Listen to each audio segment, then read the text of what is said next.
As a natural light pet photographer, I strive to create genuine and down-to-earth images that show pets interacting naturally with their environment. I got into pet photography because naturally I'm just a huge dog person. I grew up with dogs, cats, and horses. I think that the relationships that pets have with their owners is extremely interesting, and I think having your relationship in a tangible way is incredibly important when you have pets.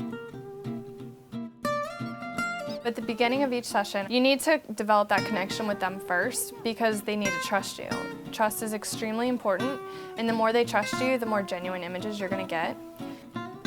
I show them my camera. I can show them that when it clicks, treats come out, and they understand that I'm there just to have fun with them. It helps the rest of the session go so much smoother.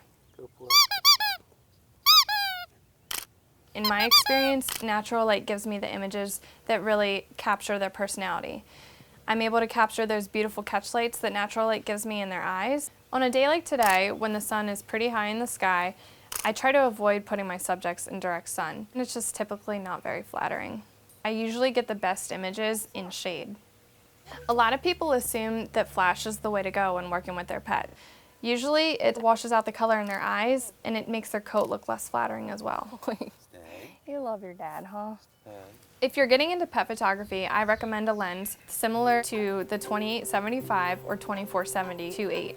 It allows you the versatility during the session to shoot those more intimate moments while you're further back, but also shoot those wider shots that involve more of the environment. One of the biggest tips I have when working with dogs and cats is to get down on their level. So you kind of have to leave your ego at the door. What? What'd you think?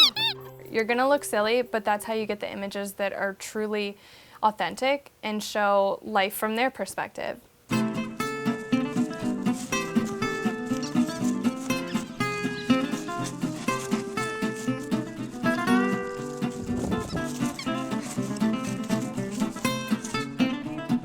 One of the biggest keys to getting artistic and genuine images is being patient. You just need to go with the flow.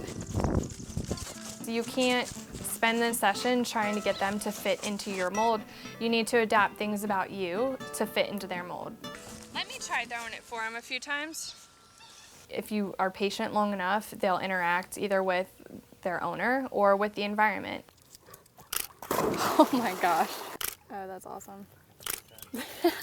Today we were working with a beautiful backyard that included a pool. So we had 2 Labrador retrievers, and they're naturally so drawn to the water. Good job.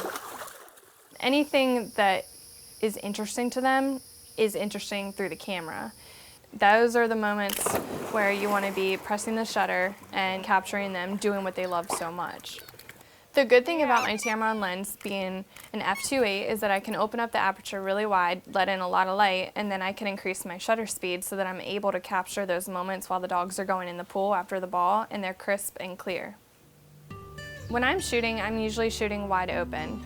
This allows me to create some more artistic images. I'm able to allow the subject to pop from the background, which puts much more emphasis on the subject. I mean, wherever you want to put her down, and wherever she's comfortable, I'll just kind of follow her around. A lot of people ask me how in the world you get a cat to do anything, but the good thing about cats is that you really don't have to do much. You really want to stay true to who they are, which most of the time is lounging around or maybe playing with their owner a little bit. You can get really artistic too because they're so beautiful, their eyes are large. I use my macro lens to get some really neat shots of her eyes and her whiskers and her beautiful environment. I was able to use the textures and the patterns on the couch to create a much more interesting composition. That's okay, she can stay right there and let me move. Sometimes they don't want anything to do with me. So in that case, I'm moving around, seeing what they're looking at now. I want to be where they're looking. But at the end of the day, they're going to do what they want to do, so you just kind of have to go with the flow. If you spend some time practicing at it, pet photography is the perfect way to really capture your pet's personality.